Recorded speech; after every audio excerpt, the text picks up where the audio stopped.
இந்தியாவுக்கு சுதந்திரம் கிடைச்ச பிறகு இந்தியாவில் எவ்வளோ பழங்குடி மக்கள் வாழ்கிறாங்கன்னு சொல்லிட்டு ஒரு தீவிரமான மக்கள் தொகை கணக்கெடுத்து கொடுத்துருக்காங்க. அந்த நேரத்தில் என்ன ஆகுது, இந்தியாவுக்கு கொஞ்சம் கூட சம்மந்தமே இல்லாத ஆப்பிரிக்கா நாட்டு மக்களும் இந்திய காடுகளில் வாழ்ந்துட்டு இருக்காங்கன்னு சொல்லி கண்டுபிடிக்கிறாங்க. எப்படி இந்தியாவுக்குள்ள ஆப்பிரிக்கா நாட்டு மக்கள் வந்தாங்கன்னு சொல்லிட்டு அவங்கள பூர்வீகத்தை பற்றி விசாரிக்கும் போது தான் ஒரு மிகப்பெரிய வரலாறே நம்மளுக்கு கிடைக்குது.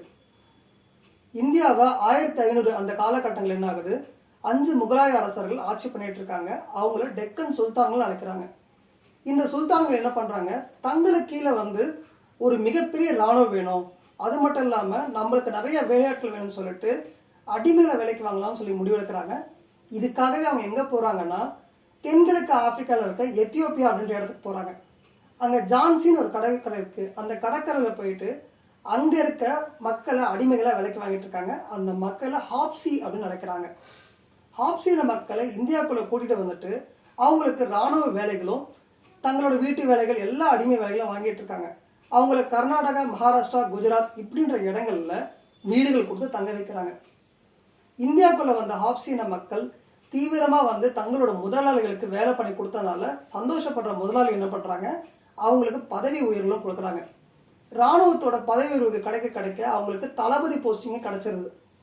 இப்ப ஹாப்சின மக்களை மரியாதைக்குரிய வார்த்தைகளை மக்கள் கூப்பிடுறாங்க. என்னன்னா சையத் சித்தி அப்படின்னு அழைக்கிறாங்க. சித்தின்ற வார்த்தை தான் எதிர்காலத்தில் அந்த மக்களோட பேரா மாறுது. சித்தின மக்களை மாறிடுறாங்க. முகலாய பேரரசில் மட்டும் கிடையாது, முகலாயர்களுக்கு அடுத்து வந்த போர்ச்சுகீஸ்களாக இருக்கட்டும், ஆங்கிலேயர்கள் இருக்கட்டும், இவங்க எல்லாரும் பண்றாங்க, இந்த சித்தின மக்களை தங்களுக்கிலேயே அடிமைகளாக வச்சு வேலை வாங்கிட்டு இருக்காங்க. இந்தியாவில் ஒரு தனி இராணுவமே இவங்களால உருவாகிட்டு இருக்கு. தங்களோட முதலாளிகளுக்கு கரெக்டாக வேலை பார்க்கறனால இவங்களுக்கு எப்பயுமே இராணுவத்திலையும் சரி அரசாங்கத்திலையும் ஒரு தனி மரியாதை கிடைச்சிட்டு இருக்கு. ஆனால் என்ன இருந்தாலும் நம்ம அடிமைகளாக வாழ்ந்துருக்கோம்னு சொல்லி அவங்க மனசுக்குள்ள ஒரு வருத்தமும் இருக்கு.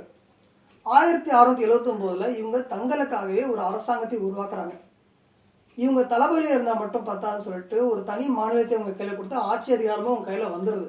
இவங்களுக்காகவே ஒரு கொடி, இவங்களுக்காகவே ஒரு ரூல்ஸ் அண்ட் ரெகுலேஷனை பயன்படுத்தி நம்மளோட அரபிக்கடல் பக்கத்தில் ஒரு அரசாங்கத்தை நடத்திட்டு இருக்காங்க. இந்த அரசாங்கம் தான் பிற்காலத்தில் சமஸ்தானங்களாக பிரிக்கப்பட்டு இந்திய அரசாங்கத்தை ஒப்படைக்கப்பட்டுச்சு. இந்த சித்தின மக்கள் ரொம்பவே பேர்பட்ட சில மசூதிகளையும் இந்தியாவில் கட்டிட்டு இருக்காங்க. சையத் சித்தி மசூதிகள்ல அவங்க உருவாக்கினது தான். 19ஆம் நூற்றாண்டுல என்ன நடக்குதுன்னா, இந்தியாவில் அடிமைத்தனம் கொஞ்சம் கொஞ்சமா கம்மியாயிட்டு இருக்கு. இந்த சுச்சுவேஷனை பயன்படுத்துகிற இந்த சித்தி மக்கள் என்ன பண்றாங்க, இனிமேட்டு நம்ம வம்சம் யாருக்கையிலையும் அடிமைகளா இருக்கக்கூடாதுன்னு சொல்லி முடிவெடுக்கிறாங்க. நம்ம காடுகளுக்குள்ள போய் ஒளிஞ்சுக்கலாம்னு சொல்லிட்டு காடுகளுக்குள்ளேயும் மலை அடிவாரங்களையும் போய் ஒளிஞ்சுக்கிறாங்க. அங்கேயே அவங்க வாழ்க்கையை ஆரம்பிக்கிறாங்க.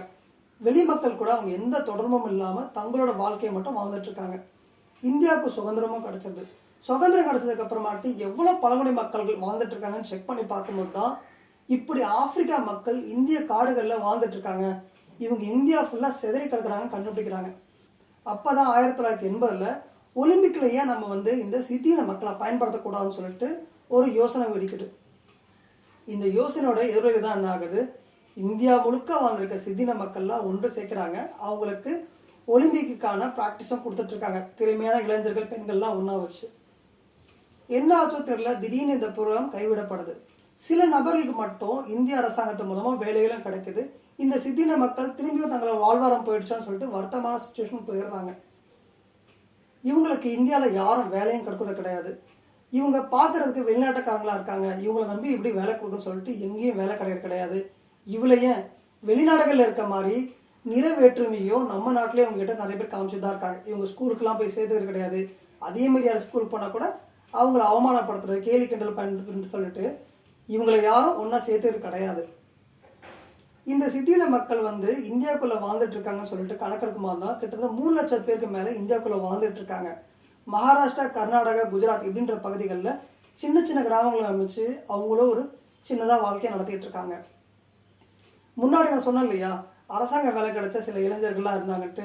அவங்க என்ன பண்றாங்க, எப்படியாச்சும் இந்த சித்தின மக்களை ஒலிம்பிக்ல கொண்டு வரணும், இந்தியாவுக்கு பேர் வாங்கி தரணும்னு சொல்லிட்டு ஒரு ரீயூனியன் ஆரம்பிக்கிறாங்க. இந்த ரீயூனியனுக்கு எந்த வித சப்போர்ட்டும் கிடையாது. தங்களோட வருமானத்தை போட்டு இவங்களே ஒரு ரீயூனியன் ஆரம்பிச்சு இந்த பசங்களுக்கு ட்ரைனிங் கொடுத்துட்டு இருக்காங்க. 2022 நடந்த ஒரு எலெக்ஷன் டைம்ல தான் குஜராத் லெவலுக்கு ஓட்டுரிமை வழங்கப்படுது. நீங்க அந்த வீடியோலாம் பார்த்துருப்பீங்க. அவங்க எல்லாரும் சந்தோஷமா டான்ஸ் ஆடி நாங்கள் முதல் முறையாக ஓட்டு போட போகிறோம்னு சொல்லிட்டு ரொம்ப ஆரவாரமாக இருந்தாங்க. இப்படி இந்தியாவுக்குள்ளேயே ஒரு பழங்குடி மக்கள் வாழ்கிறாங்க அதுவும் இந்தியாவுக்கு சம்மந்தம் இல்லாத மக்கள் யாருன்னா இந்த சித்தின மக்கள் தான். மீண்டும் சந்திப்போம். நன்றி.